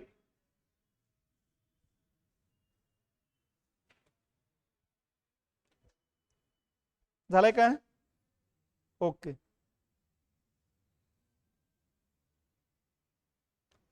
सविनय कायदेभंग चळवळीची वैशिष्ट्ये कोणती आहेत? सविनय कायदेभंग चळवळ कधीची आहे? 1930 ते 31 ची आहे. काय काय वैशिष्ट्ये? खान अब्दुल गफार खान यांच्या खाली पठाणांचा सहभाग होता. वायव्य सरहद्द प्रांत पेशावर त्याचं मुख्यालय होतं. इथं खान अब्दुल गफार खान यांची संघटना कुठली? खुदाई खिदमतगार. आणि या संघटनेचे कार्यकर्ते लाल कपडे घालत असल्यामुळे त्यांना लाल डगलेवाले म्हटले जायचे. की एकाच दिवशी डॉक्टर खान साहेब आणि खान अब्दुल गफार खान यांच्या नेतृत्वाखाली रस्त्यावर उतरले गेले होते बघा. तर या चळवळीचाच भाग होता. त्याच्यानंतर महात्मा गांधीजींनी कैसर हिंद पदवी परत केली का? नाही. कैसर हिंद पदवी परत केव्हा केली? असहकार चळवळ सुरू झाली होती त्यावेळेस त्यांनी ती परत केलेली. त्यामुळे हे बरोबर नाही. कारण सविनय कायदेभंग संबंध आणि असहकार चळवळीचा संबंध या धारासाना येथील मिठा सत्याग्रहात नेतृत्व सरोजिनी नायडूने केलं का? हो केलं. कारण महात्मा गांधीजींना अटक झाली होती म्हणून महात्मा गांधीजींनी या चळवळीचे नेतृत्व सरोजिनी नायडू करतील अशा प्रकारची घोषणा केली होती. आणि स्त्रियांची उल्लेखनीय कामगिरी आहे का? हो आहे. कारण महात्मा गांधीजींनी सांगितलं होतं की सविनय कायदेभंग चळवळ संपूर्ण स्वराज्यासाठी सुरू झालेलं आहे. आणि संपूर्ण स्वराज्य म्हणजे स्वातंत्र्य. आणि स्वातंत्र्य फक्त काही पुरुषांना मिळणार नाही, महिलांनाही मिळणार आहे. म्हणून महिलांचा सहभाग असावा. म्हणून सर्वात जास्त महिलांचा सहभाग असलेलं एकमेव आंदोलन कोणतं? सविनय कायदेभंग. मग यामध्ये धारासानाचं नेतृत्व सरोजिनी नायडूंनी केले. उत्तर भारतातल्या महिलांमध्ये कमला नेहरू आणि स्वरूप राणी नेहरू, इंदिरा गांधी यांनी नेतृत्व केलं. बिहार आणि बंगालमध्ये उर्मिला देवीने नेतृत्व केलं. महाराष्ट्रामध्ये अवंतिकाबाई गोखले आणि कमलादेवी चट्टोपाध्याय यांनी नेतृत्व केलं. तर वेगवेगळ्या भागातल्या महिला आणि गुजरातमध्ये हंसाबेन मेहता लक्षात त्याने नेतृत्व केलेले महिलांचं. म्हणजे इथं उत्तर काय येईल? अ क ड. अ क ड च पर्याय कुठला? मग 3 नंबर येतोय.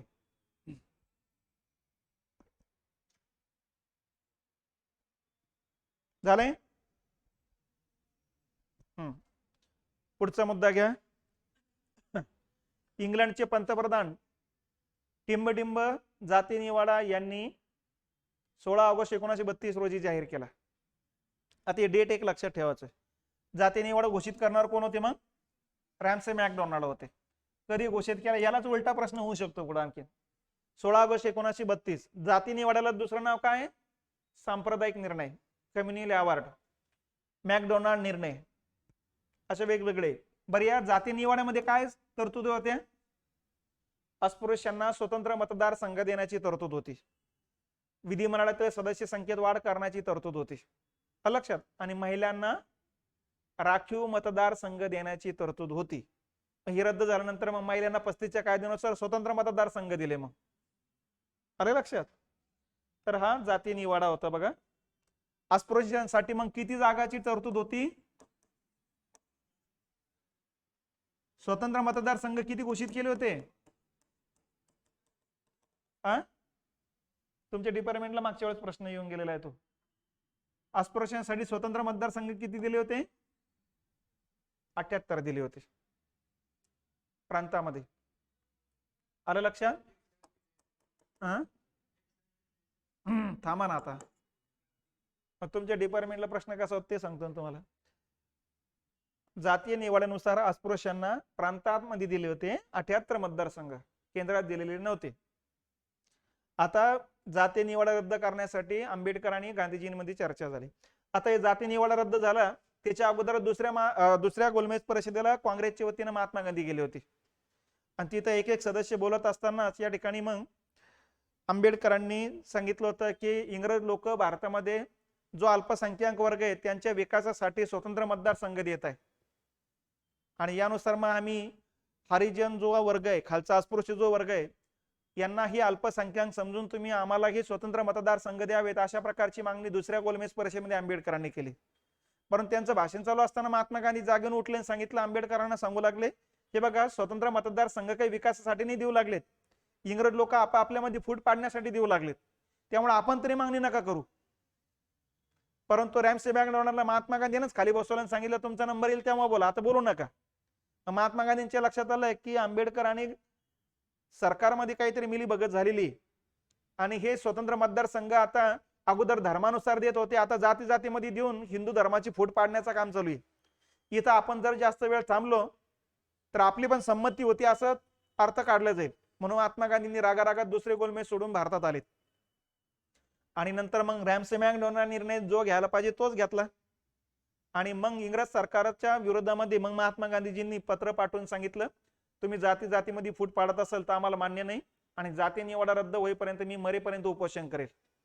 आणि अशा पद्धतीने मग महात्मा गांधी 20 सप्टेंबर 1932 पुण्याच्या तुरुंगामध्ये उपोषणाला बसले. मग लक्षात. आणि मग 4-5 दिवस उपोषण चाललं. तिसऱ्या दिवशी डॉक्टरांनी सांगितलं महात्मा गांधी बोलेनासे झालेले, त्यामुळे लवकरात लवकर काहीतरी करा. मग दबाव आला. रॅमसे मॅकडोनाल्डना सांगितलं होतं आम्ही काही करणार नाही, अजूनही आंबेडकर आणि गांधींमध्ये तोडगा निघत असेल ते मी मान्य करतो, पण तुमच्या दोघात तोडगा निघत नसेल तर मी घेतलेला निर्णय तुम्हाला दोघाला मान्य करावा लागेल. त्यामुळे गांधीजींच्या उपोषणाची जिम्मेदारी माझ्यावर नसून ती तुमच्या दोघांवरच राहील. मग सगळ्या भारतभरातल्या लोकांच्या लक्षात आलंय की गांधीजींचा जीव वाचवण्यासाठी आता आंबेडकरच काम करू शकतात. मग आंबेडकरांनी 4-5 दिवसानंतर घोषणा केली की माझ्या समाजाला मागासलेपणाचा दर्जा मिळेल अशा कोणत्याही तरतुदी मी स्वीकारणार नाही. म्हणजे याचा अर्थ लक्षात आलाय की आंबेडकर चर्चा करण्यासाठी तयार आहेत, फक्त त्यांच्या समाजासाठी आणखीन वेगळे तरतुदी करणं गरजेचं आहे. मग पंडित मदन मोहन मालवीय, जयकर, मुंजे, केळकर हे लोकांनी मुंबईमध्ये आंबेडकरांची भेट घेतली. ऑफिसमध्ये बाकीच्यांना चहा पाणी केले आणि मधल्या ऑफिसमध्ये या ठिकाणी केबिन मध्ये आंबेडकर आणि पंडित मदन मोहन मालवीय यांनी एक प्रस्ताव तयार केला. तोच प्रस्ताव घेऊन मग आंबेडकर, मालवीय आणि हे बाकी सदस्य पुण्यामध्ये आले आणि गांधीजींना सांगितलं प्रस्ताव मंजूर आहे आता. मग महात्मा गांधीजींनी उपोषण सोडलं आणि त्या प्रस्तावावरती स्वाक्षरी केली आंबेडकर आणि गांधीजींनी. त्यालाच म्हणायचं पुणे करार. मग पुणे करारामध्ये असं ठरलं की आंबेडकरांनी स्वतंत्र मतदारसंघाचा त्याग करावा आणि त्याऐवजी राखीव मतदारसंघ स्वीकारावेत. आणि राखीव मतदारसंघ प्रांतामध्ये 148 असतील आणि केंद्रामध्ये एकूण जागाच्या 18% जागा असेल. अशा प्रकारची तरतूद केलेली होती बघा. तर लक्षात. आणि म्हणून तुमच्या मागच्या डिपार्टमेंटच्या मागच्या का त्याच्या मागच्या का त्याच्या मागच्या एवढं सांगता येत नाही.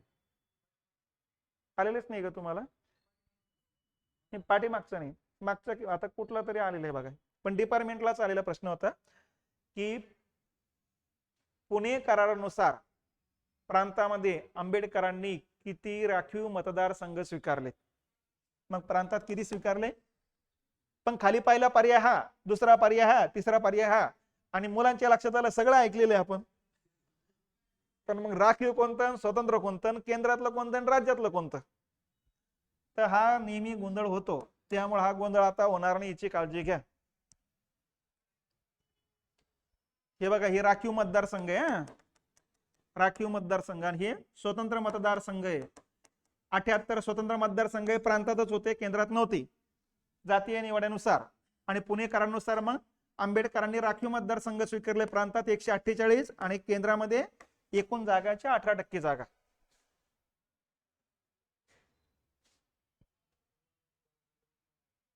झालंय का? जातीय निवाडा या नावाने इतिहासात प्रसिद्ध असलेला निवाडा रॅमसे मॅकडोनाल्ड यांनी केव्हा जाहीर केला? आता अगोदरच्या प्रश्नात डेट दिली होती, आता डेट खाली पर्यायात विचारले. प्रश्न हे बघा इथे डेट वरती दिली होती आणि अध्यक्ष इथे दिले होते, आता अध्यक्ष वरती घेतले आणि डेट विचारली. म्हणजे मेजॉरिटी प्रश्न कशी होऊ लागले ते बघत चला. नुसतं पर्याय उत्तर देऊन मोकळं होऊ नका, त्याच्यातून आणखीन काय तयार होऊ शकते त्याचा विचार करत चला. जाती निवाडा या नावाने इतिहासात प्रसिद्ध असलेला रॅमसे मॅकडोनाल्ड केव्हा जाहीर झाला? मग 16 ऑगस्ट 1932 ला. का 18 ऑगस्ट आहे? 16 ऑगस्ट आहे. ओके. हा, राखीव आणि स्वतंत्र मतदारसंघातला फरक लक्षात घ्या. हे बघा, राखीव मतदारसंघ सध्या पण असतात. हे बघा, पहिला मुद्दा आहे उमेदवार. आता राखीव मतदारसंघ समजून घ्यायचं, मुस्लिमांसाठी दिला असेल तो उमेदवार कोण राहणार? मुस्लिमच. आणि मतदार कोण राहील? सर्व जाती धर्माचे लोक. म्हणजे समजून घ्यायचं, औरंगाबाद मुस्लिमांसाठी राखीव मतदारसंघ दिला, तो उमेदवार मुस्लिम राहील, 10, 12, 20, 25 जी उभी राहतील ती मुस्लिमच राहणार. आणि त्यांना मतदान कोण करणार? या मतदारसंघातल्या 18 वर्षावरील ज्यांचं मतदार यादीत नाव आहे सर्व जाती धर्माची लोक मतदान करतील. 15 लोक राहिले ते 15 पैकी ज्याला जास्त मतं पडले तो निवडून येणार. ही राखीव मतदारसंघ आहे. स्वतंत्र मध्ये कसं राहायचं? मुस्लिमांसाठी दिला की उमेदवार मुस्लिमच राहणार आणि मतदार सुद्धा मुस्लिमच राहणार. बाकीच्या जाती धर्माच्या लोकांना मतदानाचा अधिकार नव्हता. आता औरंगाबाद मुस्लिमांसाठी दिला, 10-15 मुस्लिम उमेदवार उभे राहणार आणि यांना मतदान कोण करणार आहे? मुस्लिमच. त्यामुळे ते हिंदू बहुल भागात जाणार आहे का मत मागायला?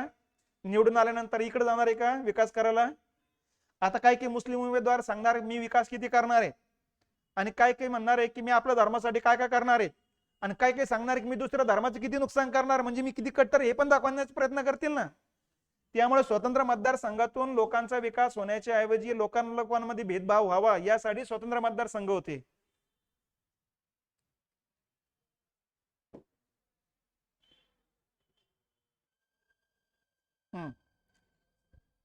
पुढचा प्रश्न आहे, सविनय कायदेभंग चळवळीच्या वेळी सोलापूरच्या सत्याग्रहात आघाडीवर कोण होते? कोण होते मग? गिरणी कामगार, कारण सोलापूर हे सुती कापड उद्योगासाठी प्रसिद्ध आहे. आता इथे लक्षात घ्यायचं की महात्मा गांधीजींनी या ठिकाणी सविनय कायदेभंग चळवळ सुरुवात केलेली. चळवळ सुरू होण्याच्या अगोदर त्यांनी 11 मागण्या केल्या होत्या इंग्रज सरकारकडे. 11 मागण्या लवकरात लवकर मंजूर करा, नसता मी आंदोलन करेल, अशा प्रकारचं जवळपास त्याने सांगितलं नव्हतं तसं, पण इनडायरेक्टली त्याने समजूनच घ्यायचं की नसता काय करणार आहे म्हणून. महात्मा गांधींच्या 11 मागण्या आयर्विंगकडे गेल्या आणि आयर्विंगच्या लक्षात आलंय की 11 मागण्या मंजूर करण्यासारख्या नाही इथे, कारण मिठावरचा कर रद्द करून टाका, सेस 50% कमी करा, लष्कर 50% कमी करा, विदेशातून येणाऱ्या मालावरती 50% जकाती वाढवा, मंजूर करण्यासारखेच नव्हते ना. आणि मंजूर जरी केल्या तर नंतर महात्मा गांधींच्या काही मागण्या येणारच नव्हत्या, याची गॅरंटी कोण घेणार आहे? म्हणून आयर्विंगच्या लक्षात आलंय की आपल्या मागण्या यांच्या या मागण्या मंजूर करण्यासारख्या नाहीत, आणि आपण जर मागण्या मंजूर केल्या नाही तर महात्मा गांधी शांत बसणार नाही. म्हणून त्यांनी एक पत्र महात्मा गांधींना पाठवलंय, सांगितलं तुमच्या मागण्या ज्या 11 मागण्या मंजूर करण्यासारख्या नाहीत, आणि तुमच्या मागण्या मंजूर न केल्यामुळे तुम्ही जे काही करणार आहात तेही बरोबर नाही. आणि हे पत्र मग महात्मा गांधींना एका ठिकाणी सविनय कायदेभंग चळवळीचा प्रचार करताना त्यांना मिळालं, आणि त्या प्रचारामध्ये त्यांनी सांगितलं भाषण करताना की मी या ठिकाणी इंग्रजांकडे 11 मागण्यांची भीक मागितली होती, माझ्या पत्रात धोंडा टाकण्यात आलाय, दगड टाकण्यात आला, आता आपल्या मागण्या मंजूर करण्यासाठी आपल्याला रस्त्यावर उतरण्याशिवाय दुसरा पर्याय ठेवलेला नाही, म्हणून आपण रस्त्यावर उतरलं पाहिजे. आणि यातून मग महात्मा गांधींनी मिठाचा दांडी यात्रा आयोजित केली 5 मार्च ते 12 मार्च ते 5 एप्रिल लक्षात. आणि 6 एप्रिलला मग त्यांनी दांडी या ठिकाणी मिठाचा सत्याग्रह करून भारतीय लोकांना आवाहन केले की तुम्ही सुद्धा अशा प्रकारचे कायद्याचं भंग करणारा आंदोलन सहभागी व्हा. आणि त्याच वेळेस घोषणा केली दुसरा मिठाचा सत्याग्रह धारासानाला होईल म्हणून. पण ज्या वेळेस आगडोम उसळला त्यावेळेस मग महात्मा गांधीला अटक करून टाकली. महात्मा गांधीला अटक होताच मग सोलापूरमध्ये गिरणी कामगारांनी संपाला सुरुवात केली आणि सांगितलं महात्मा गांधींना सोडत नाही तोपर्यंत आम्ही कामावर येणार नाही. आणि या कामगारांचं नेतृत्व करत होते मग मल्लप्पा धनसेट्टी, कुर्बान हुसेन, श्रीकृष्ण सारडा आणि जगन्नाथ शिंदे. ठीक आहे. आणि या कामगारांचं ज्यावेळेस सत्याग्रह सुरू झाला त्यावेळेस पोलिसांनी त्यांच्यावर गोळीबार केला, ज्यामध्ये 4 ते 5 लोक मरण पावले, कामगार लोक. मग हे लोक भडकले गेलेत. आणि या लोकांनी नंतर मग या ठिकाणी मोठ्या प्रमाणात आंदोलन सुरू केलं, मग ज्यामध्ये 2 पोलिस मारले गेले होते तिथे पण. आणि म्हणून मग लष्करी कायदा सोलापूरमध्ये लागू केला होता. लक्षात. यालाच म्हणायचं जंगालचा सत्याग्रह. मग ग्रामीण भागात सत्याग्रह सुरू झाला, जंगालचा सत्याग्रह म्हणतात. मग या घटनेची चौकशी करण्याकरता या ठिकाणी समिती स्थापन केली आणि या समितीने या 4 लोकांना मग 12 जानेवारी 1931 ला फाशी दिली पुण्याच्या येरोडा तुरुंगामध्ये. हाच दिवस मग सोलापूर शहरानं हुतात्मा दिन म्हणून साजरा केलेला आहे. म्हणून आजही सोलापूर शहराला हुतात्म्याचे शहर म्हणतात. लक्षात. आणि ही फाशी दिली ती हॉटसनना. हॉटसन हा मुंबई प्रांताचा गृहमंत्री होता. मग त्याचा बदला घेतला होता बळवंत वासुदेव गोगटीनं. 1935 ला ज्यावेळेस हॉटसन पुण्यात आला त्यावेळेस त्याच्यावरती जवळून गोळीबार त्याच्यावर केला आणि त्यात त्याला मारून टाकलेले. तर ती गोगटीची घटना पण एक लक्षात घ्यायची. आलं का लक्षात? पुढचा मुद्दा आहे घटनांचा कालक्रमानुसार क्रम लावा.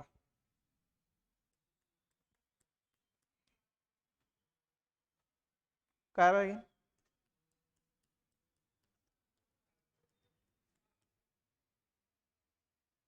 सांगा.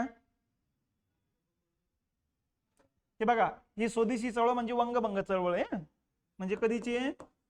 5ची. खिलाफत चळवळ कधीची आहे? 19वीची. सविनय कायदेभंग कधीची आहे? 30ची आहे. चले जाव कधीची आहे? 42ची आहे. हाच क्रम राहील ना. अ ब कड आहे का?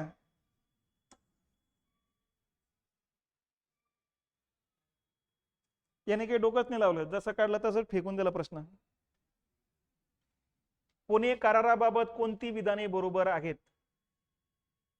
पहिला मुद्दा, पुणे करार कधीचा आहे मग? 24 सप्टेंबर 1932 चा आहे. कोणात झाला होता? गांधी आणि आंबेडकर मध्ये.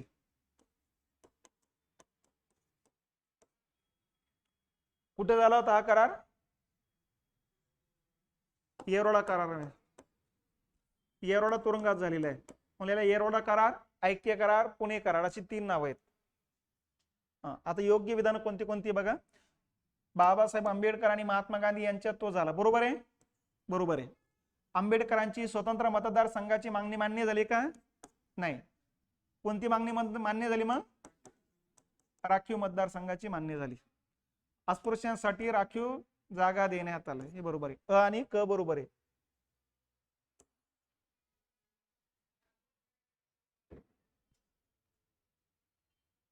ठीक आहे.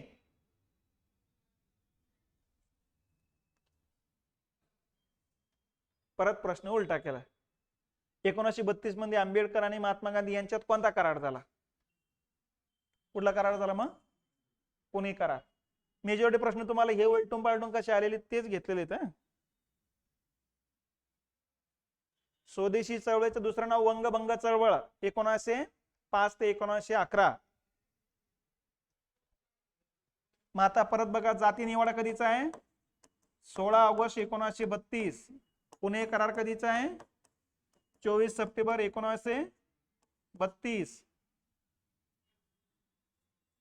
अस्पृश्य उद्धाराची रूपरेषा म्हणजे जाती निवाडा म्हटला जात असतं त्याला.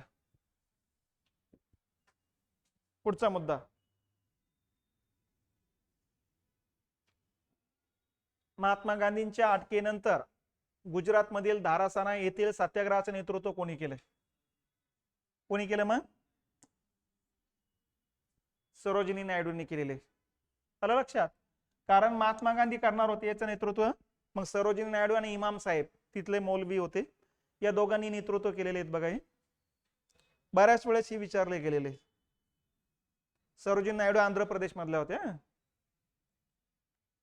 1930च्या मिठाच्या सत्याग्रहात स्त्रियांचे नेतृत्व कोणी केलं?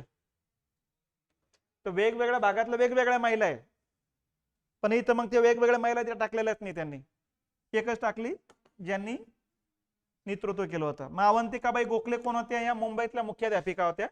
शाळेच्या मुख्याध्यापिका पदाचा राजीनामा दिला आणि दांडी यात्रेत सहभागी झाल्या होत्या. दांडी यात्रेमध्ये, दांडी यात्रा कधीची आहे? दांडी यात्रा सुरू होते 12 मार्च 1930 ते साबरमती आश्रमातून सुरुवात होते. ते दांडी पर्यंत आहे. 5 एप्रिल 1930. किती? 285 किलोमीटर अंतर होते. किती प्रतिनिधी होते? 78. 78 पैकी महिला किती होत्या? 3. त्यापैकी एक महिला होत्या अवंतिकाबाई गोखले. ठीक आहे. आणि माता अरुणा सपली कोणत्या चळवळीत सहभागी होत्या? चले जाव. आता हे नाव तर पहिल्यांदाच ऐकतोय आपण. अवंतिकाबाई गोखले या ठिकाणी लक्षात ठेवा. आणि अवंतिकाबाई गोखलेच पहिल्या महात्मा गांधीजींचं मराठीत जे काही त्यांचं ते हे लिहिलं आत्मचरित्र, ते यांनी लिहिलेले ते. ब्रिटिश पंतप्रधान सर रॅमसे मॅकडोनाल्ड यांनी आपला सुप्रसिद्ध जाती निवाडा केव्हा जाहीर केला? डेट विचारली. या 4-5 डेट वर लक्षातच ठेवायचे बघा. एक तर ते दिन जे आहेत ते डेट लक्षात ठेवा, वेगवेगळे आंदोलन सुरू झाल्याचे डेट लक्षात ठेवा. ठीक आहे, 10-12 डेट लक्षात ठेवायचे त्या फक्त. चालेल का? रॅमसे मॅकडोनाल्ड कोण होते मग, असा एकदा प्रश्न होता. ब्रिटिश पंतप्रधान होते. जाती निवाड घोषित करणारे रॅमसे मॅकडोनाल्ड कोण होते? ब्रिटिश पंतप्रधान, ब्रिटिश युवराज, ब्रिटिश राजा, भारताचे व्हाईसराय, असे काही पर्याय असतात. मग तर कोण होते? पंतप्रधान होते.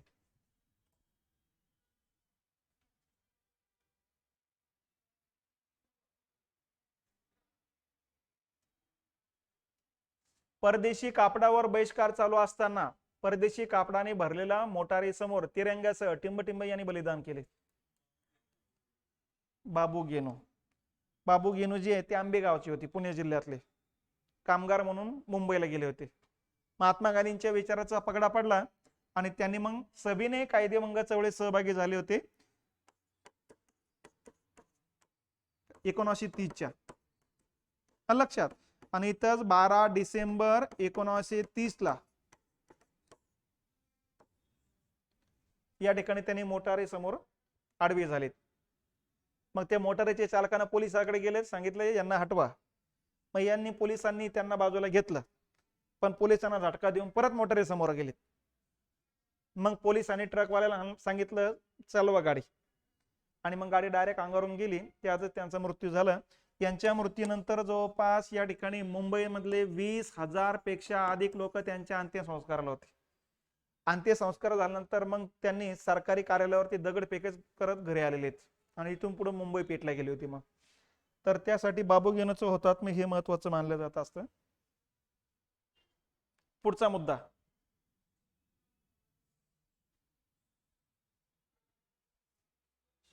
खालील घटनांचा क्रम कालक्रमानुसार लावा.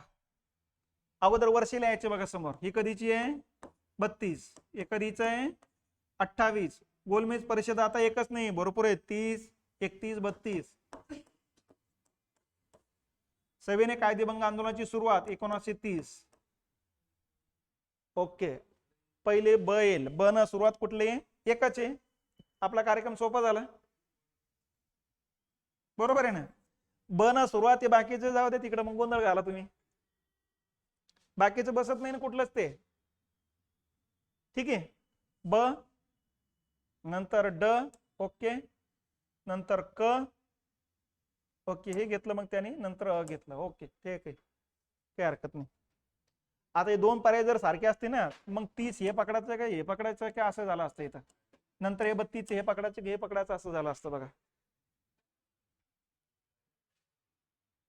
हा, पुढचा प्रश्न आहे, सविनय कायदेभंग चळवळीत सोलापूर येथील कोणाला फासावर चढवले? सगळे सगळे येतील नाही. मल्लप्पा धनशेट्टी, श्रीकृष्ण सारडा, जगन्नाथ शिंदे आणि कुर्बान हुसेन. यांना सगळ्यांना फाशी कधी दिली मग? 12 जानेवारी 1931. कुठे दिली? पुण्याच्या येरवडा तुरुंगात दिलेली. हा कुठला दिन म्हणून साजरा झाला मग? सोलापूरमध्ये हुतात्मा दिन म्हणून साजरा केला होता. यांना फाशी देण्याचं काम अधिकारी कुठला होता? जबाबदार कोण होता? हॉटसन होता.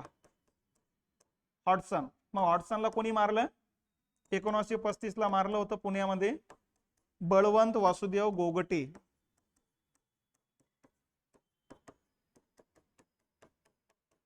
यांनी मारलेलं होतं. म्हणून आज सोलापूरला हुतात्म्याचे शहर म्हणतात बघा. वरील सर्व पर्याय आहे. मी म्हटलं सर्व पर्याय तर कसं काय दिसून लागला.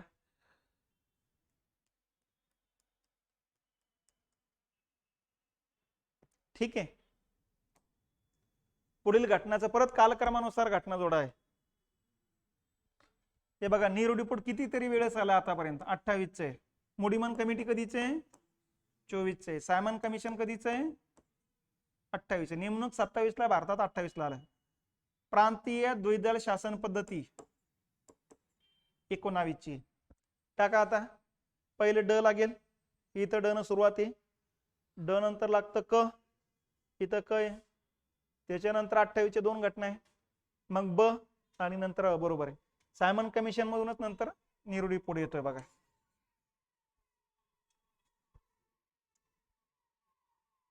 हे बघा कसे येते बघा, सायमन कमिशनची नियुक्तीचं कारण होतं 1919 चा कायदा. कारण या कायद्याची समीक्षा करण्याकरता दर 10 वर्षांनी समीक्षा समिती स्थापन करण्याची तरतूद होती. मग 1919च्या कायद्याची समीक्षा केली जाणार होती 1929 ला, पण तिथलं ब्रिटिश पार्लमेंटच्या निवडणुका असल्यामुळे 27 लाच मग सर जॉन एल्सब्रुक सायमनच्या अध्यक्षतेखाली 7 सदस्यीय समिती स्थापन केली. आता या समितीमध्ये एकही भारतीय नसल्यामुळे भारतीयांनी विरोध केला. मग बर्कनहेड हे जे काही भारत मंत्री होते यांनी मग भारतीय लोकांना सांगितलं की भारतात विविध जाती आहे, धर्म आहे, पंथ आहे, प्रांत आहे, भाषा आहे, नेमकी कोणाला समितीत घ्यावं हा वाद होऊ नये म्हणून आम्ही कोणालाच घेतलं नाही. पण काँग्रेस ऐकायला तयार नाही. म्हणून बर्कनहेडनं काँग्रेसलाच आव्हान दिलं आणि सांगितलं सर्व भारतीयांना मान्य होईल अशा प्रकारचा प्रस्ताव तयार करून दाखवा तुम्ही. सर्व जाती धर्मांना मान्य झालेला प्रस्ताव जर तुम्ही तयार केला तर आम्ही सायमन कमिशनचे रिपोर्ट बाजूला ठेवून तुमचा प्रस्ताव मान्य करू. आणि म्हणून काँग्रेसने हे आव्हान स्वीकारलं आणि सर्व जाती धर्मांना एकत्रित करून नेहरू रिपोर्ट तयार केला. मग म्हणजे अगोदरची घटना ही आहे, नंतरची घटना ही आहे. म्हणून 2 नंबरचं उत्तर येतंय. आजच्या लेक्चरचा शेवटचा प्रश्न. ठीक आहे. भारतीयांनी सायमन कमिशनवर बहिष्कार टाकला कारण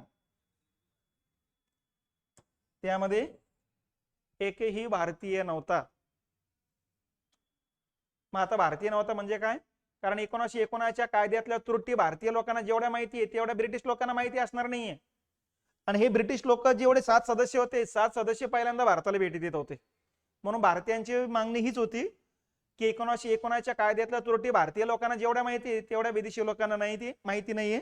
म्हणून त्यामध्ये भारतीय लोक घ्या, ते सांगतील की या कायद्यामध्ये काय काय बदल करणं गरजेचे आहे म्हणून. लक्षात. म्हणून त्यांनी सायमन कमिशनवरती बहिष्कार टाकला होता जोपर्यंत भारतीय घेणार नाही तोपर्यंत. ठीक आहे. बस आता आपल्याला थोडं थांबावंच लागणार आहे. उद्याच्या 2 घंट्यामध्ये आपण हे उरलेले प्रश्न घेऊ शकतो आता सकाळीच.